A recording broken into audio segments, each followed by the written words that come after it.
mararka qaar waxaa jirto waxyaabo qalbigay ka dhex guuxa oo kuu sheegi karin, laakiin mar walba xaqiiqdu waxay taabanaysaa inaan kuu caddeeyo. ma doonayo inaan waqti kaa lumiyo sida aad adigu iga lumisay. ma awoodo inaan farxad ku siiyo, waxaa halkaasi ku ekaa xiriirkeena. marna wax xumaan xaggayga kaagama imaan, adigoo iga sii jeeda goor walba waan kuu soo jeeday. weliba jabkayga waan ka qarin jiray qalbigayga. dadweynaha oo dhan way la yaabeen duruufooyinka iga muuqdeen cilad caashiq. taa waxay ka darneed midda qalbigayga had iyo jeer ka dhex guuxi jirtay. kaama qarsan waan kuu qirtay inaan qar iska tuuray adiga awgaa.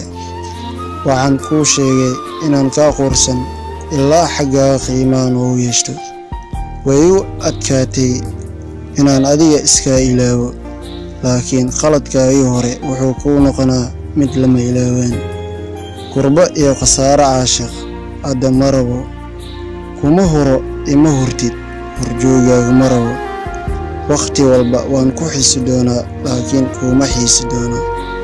marna ku diidaa, marna ku doorataa. dunidan macaan waa deeq ilaahay baxshay. hadday dan ku qabato waa loo duloobaa. noloshaada waan jeclahay, aragtidaada